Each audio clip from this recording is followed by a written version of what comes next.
Halo Bung Rocky, ketemu kita di akhir pekan hari Sabtu ya.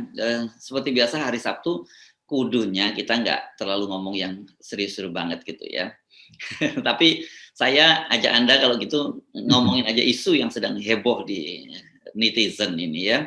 Dan tapi ini ada kaitannya loh dengan topik-topik yang selalu kita bicarakan soal etikabilitas. Ini itu Bung Rocky, ini soal anaknya Pak Jokowi, anak Pak Jokowi Gibran di Solo yang marah dan menarik masker orang pas pampres yang dipaksa meminta maaf. Ini kaitannya rupanya pas pampres ini memukul warga Solo karena tabrakan dengan mobilnya pas pampres gitu, Bung Rocky.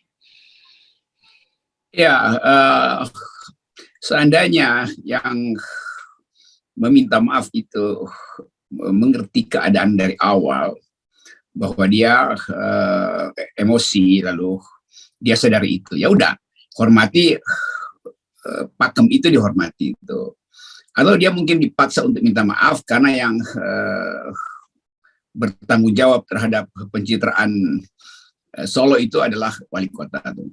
Nah di situ soalnya tuh, kan sebagai wali kota juga harus memberi teladan bahwa tidak boleh ada kekerasan itu kan. Pas pampres melakukan kekerasan pada rakyat, lalu wali kota lakukan kekerasan pada pas pampres dengan menarik masker, itu nggak boleh itu, kan itu menyentuh tubuh seseorang, itu nggak bisa. Kecuali atasannya tuh di dalam militer ada prinsip disiplin.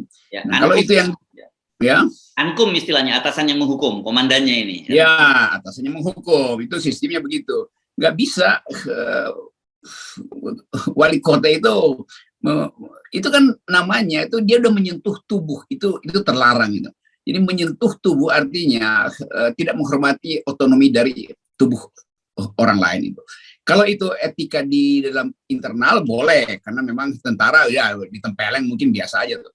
Tapi ini perlakuan dari seorang wali kota itu justru adalah kekerasan. Jadi itu yang mesti dipahami. Memang kita bisa mendua di situ, apakah karena jengkel atau ingin memamerkan kekuasaan kan? Kan itu mendua di situ. Saya wali kota, saya mau lindungi rakyat saya, karena itu saudara harus saya hukum. Nggak bisa. Yang bisa menghukum itu adalah pengadilan itu. Jadi itu intinya. Apalagi kalau memang motifnya dari awal sudah datang untuk minta maaf.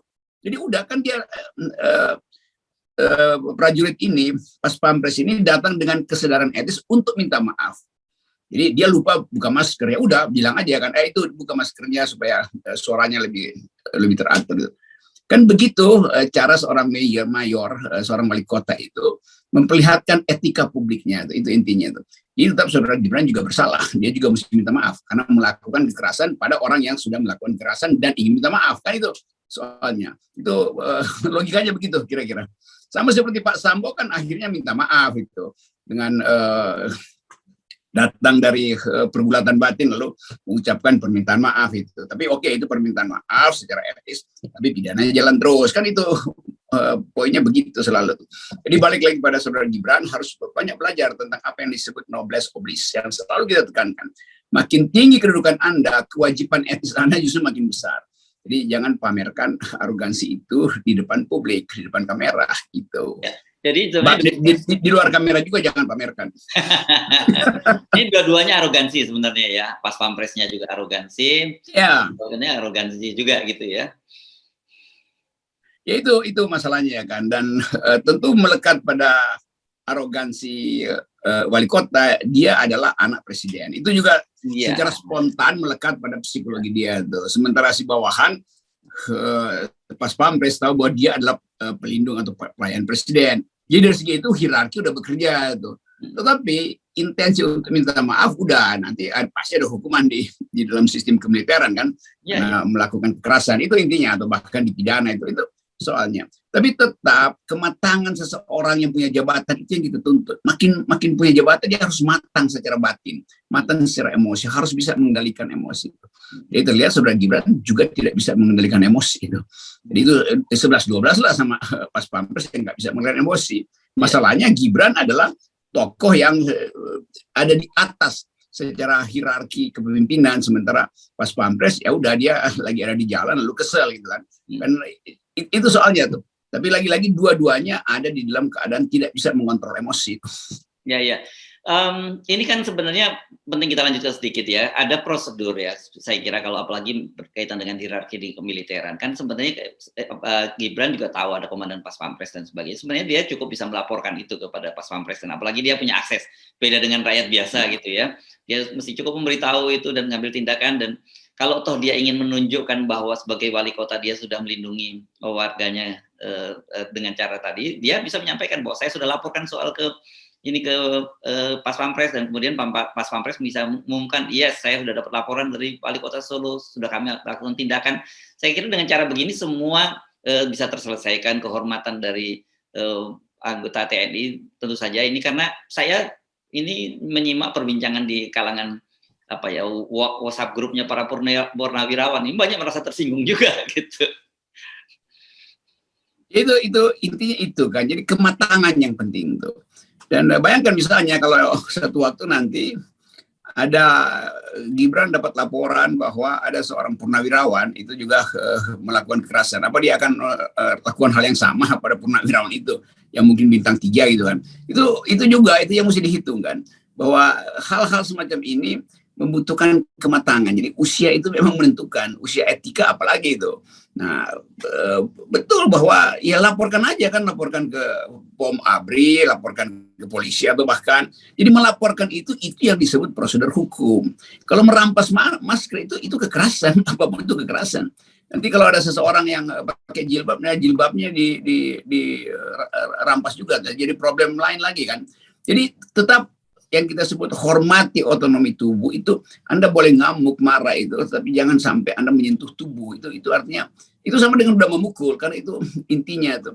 Tidak boleh Anda harus 1 sentimeter dari hidung orang yang Anda benci kalau Anda mau memaki-maki dia tuh. Begitu Anda masuk melebihi 1 sentimeter menyentuh tubuhnya, hidungnya, itu Anda lakukan kekerasan.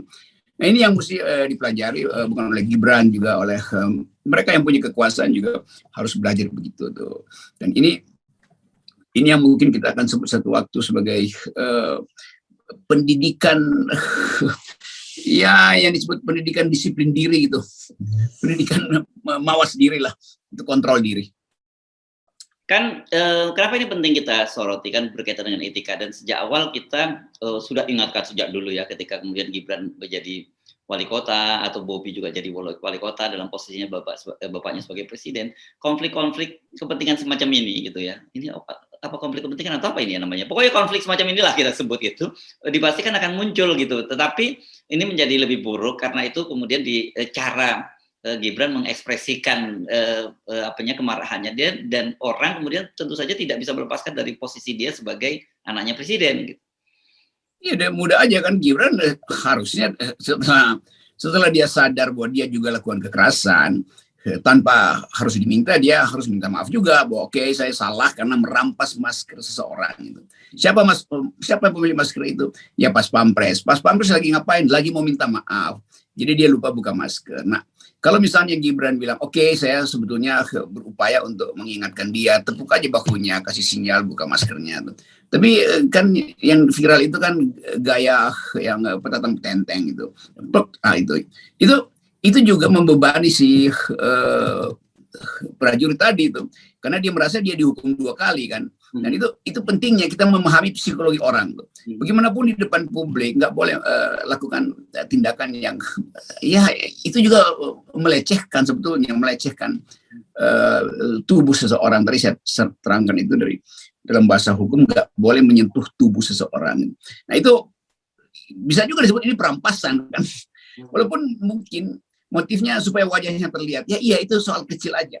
Kan soal besarnya kesalahan dari si Pas Pampres itu dia sadari, dan Gibran memaksa dia minta maaf, dan paksaan itu menimbulkan rasa bersalah pada si Pas Pampres. Rasa bersalah itu tumbuh dalam bentuk mendatangi markas siapa itu untuk minta maaf gitu. Dan si Gibran tahu bahwa si Pas Pampres udah di depan kamera, itu artinya dia udah dalam proses minta maaf kan, itu kan. Jadi orang yang udah mau minta maaf ya jangan lagi ditekan dong kan. Jadi dia justru jadi merasa kenapa, apa saya kurang, atau bahkan dia belum mulai kalimatnya udah di rampas maskernya. Jadi saya terangkan itu betul-betul hanya demi yang kita sebut sebagai ethics di dalam kepemimpinan, ethics dalam hierarki itu intinya itu tuh. Tapi nanti dibully lagi, karena beroposisi maka kita mau menghukum Gibran. Bukan, Gibran memang sudah dihukum akhirnya oleh kesalahan dia yang terlalu arogan menampilkan. Jadi jabatannya dia utamakan di situ. Padahal sebetulnya dia mesti sadar bahwa dia adalah warga negara yang baik, melaporkan sesuatu yang dia lihat sebagai tidak baik. Pada siapa dilaporkan? Ya pada aparatnya. Bukan dia yang melakukan semacam pressure psikologis itu. Ya. Karena sekali lagi orang tidak melihat posisinya sebagai wali kota, tapi dia sebagai anak Pak Jokowi itu kan, anak Presiden Jokowi, saya kira yang jadi persoalan kan. Ya, apalagi itu kan akhirnya orang mentang-mentang anak presiden boleh copot masker prajurit. Bagaimana kalau yang melanggar lalu lintas itu? Sering juga kan ada perwira yang melanggar. Apa mau dilakukan hal yang sama? Kan begitu kan? Itu intinya begitu tuh. Jadi harus betul-betul peka tuh. Dan terlihat bahwa kok hierarkinya terlalu dibikin-bikin ya. Bahwa Gibran itu terlalu pamer hierarkinya tuh, bahwa dia adalah wali kota. Lalu netizen juga menganggap bukan sekedar wali kota, nggak ada wali kota yang berani untuk buka masker kalau yang dia temui adalah pas pampres. Tapi orang tahu karena dia anak presiden. Jadi tahu bahwa tindakan Gibran kemarin itu betul-betul otentik. Nah, kita mesti anggap itu di belakang tindakan itu ada perlindungan yang dia tahu bahwa dia anak presiden. Disebutkan atau tidak disebutkan, dia mengambil momentum itu. Saya anak presiden, saya berhak untuk merampas masker pengawal ayah saya. Kira-kira begitu kan? Itu gambaran autopsi psikologinya begitu. Wah, autopsi lagi nih. Iya, itu kita bongkar psikologi itu. Ya, karena kalau saya baca memang muncul pro kontra gitu. Ada yang mencoba, ya memang udah betul tindakan Gibran harus seperti itu. Ini arogan pas pampres. Sebaliknya ada juga melihat loh ini nggak boleh juga, Gibran sudah arogan dan ini karena menyinggung esprit de corps. Tapi kelihatannya saya simak Anda tadi sejak awal kita mencoba proporsional gitu ya, bahwa ya dua-duanya tidak boleh dilakukan.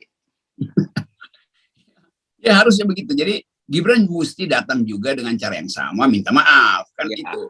Kan nanti orang anggap kenapa si prajurit itu akhirnya minta maaf? Oh, karena dipaksa oleh Gibran. Kan itu nggak bagus kan? Dia minta maaf karena dia tahu dia melanggar etika publik, dia melanggar tertib lalu lintas. Itu yang mesti disadarkan pada pas pampresnya tuh. Bahwa pas pampres, kendati dia militer, di dalam kehidupan sipil dia taat pada rambu-rambu sipil, yaitu undang-undang lalu lintas kan begitu kan? Kan prinsip dari civilian value, siapapun orang sipil atau orang militer di jalan raya berlakulah prinsip sipil. Nah, kecuali ada ambulans lewat di situ atau panglima mau lewat di situ karena keterdesakan. Tetapi selama itu tidak ada yang disebut keterdesakan, ya berlaku prinsip sipil. Nah, dalam keadaan semacam itu dia melanggar aturan lalu lintas. Nah, bagi komandannya dia melanggar prinsip disiplin, nggak boleh mukul-mukul orang kan itu. Jadi ada dua hal yang bisa dilaporkan oleh Gibran, bahwa sebagai wali kota dia menyaksikan sendiri atau dapat laporan, maka dia ambil inisiatif. Kenapa dia ambil inisiatif? Karena dia mau melindungi rakyat yang mungkin nggak berani melaporkan, kan begitu kan? Jadi mestinya Gibran katakan, saya melaporkan satu peristiwa yang seringkali tidak berani dilaporkan karena berhadapan dengan pas pampres. Nah, saya sebagai wali kota melaporkan itu. Sampai di situ aja melaporkan. Dia nggak usah masuk terlalu jauh untuk menghukum si pas pampres. Nggak ada hak Gibran untuk menghukum orang yang melanggar lalu lintas tuh. Ya. Dan ngomong-ngomong sebenarnya kalau soal pelanggaran lalu lintas itu di jalan-jalan kita sangat sering melihat ya, Muroki, bagaimana mobil-mobil dengan plat khusus gitu, bahkan mobil plat atau polisi yang kita kadang-kadang bingung apa sih urgensinya kalian mesti ngebut dan menyingkir dan membuat orang lain, minta orang lain menyingkir gitu. Itu juga mumpung nih polisi lagi lakukan evaluasi juga itu ditertibkan juga tuh. Seringkali itu ya saya juga berkali-kali menghadapi itu tuh ngeong. Apa itu? Masa dalam satu jalan itu ada 20 pejabat setiap 10 menit ngeong, kenapa nggak sama-sama aja jalan kan? Jadi sebetulnya kita nggak tahu ini sewaan for raiders atau memang dapat plat khusus untuk menerobos busway segala macam. Jadi orang akhirnya makin lama makin merasa ini pasti ada yang nggak beres. Kalau cuma 1-2 ngeong-ngeong itu orang tahu ada urgensi. Tapi kalau setiap pulang kantor semua ngeong-ngeong, itu artinya semua orang bisa menyewa polisi dong. Kalau begitu diskriminasi berlangsung juga tuh. Kalau mentang-mentang pejabat boleh tiba lebih cepat di rumahnya. Kalau pedagang kelontong nggak boleh tiba di rumahnya karena nggak bisa ngeong-ngeong gitu kan. Jadi ini satu soal lagi tuh. Dan kita ingin supaya ada ketertiban dan ada keadilan di jalan raya. Bukan sekedar ketertiban, keadilan juga. Ya. Kita ingin keadilan untuk rakyat kita ingin keadilan untuk pas pampres, kita ingin keadilan untuk semuanya. Dan saya kira ini balik lagi soal yang selalu kita seriusi dalam sepekan terakhir saya kira ya, soal etika abilitas ini. Ya, itu dasar kita. Dasar bernegara sebetulnya adalah etik. Kalau etik hidup, hukum pasti sedikit gitu. Tapi karena etik nggak hidup, semua hal harus diatur dengan hukum. Nah, itu membuat dalam filosofi semua hal yang diatur oleh hukum itu mengandaikan manusia itu nggak punya otak, kan begitu kan? Okay. Kalau punya otak ya udah dia bisa hitung sendiri bahwa ini berbahaya. Nanti ada aturan bahwa nggak boleh kencing di busway, nggak boleh ya kan itu kan, nggak boleh merokok sambil jual bensin, kan itu ngaco kan? Ya orang yang punya otak pasti nggak akan kencing di busway, orang yang punya otak pasti nggak akan merokok di depan pompa bensin tuh. Jadi hal semacam itu. Kalau etika itu jalan, pasti hukum lebih sedikit. Tapi ya udah itu justru yang berbahaya di kita. No ethics, tapi kemudian akhirnya ini negara hukum. Ya negara hukum artinya negara yang kebanyakan memakai hukum karena menganggap orang nggak punya otak gitu. Itu bahaya. Ya. Oke, baik. Terima kasih. Dan tetap kita ingatkan bahwa supaya tetap punya otak, punya akal sehat adalah kembali pada 0%. Ya, itu politisi kalau dia punya otak, dia harus pro 0%. Kalau punya otak. Yes.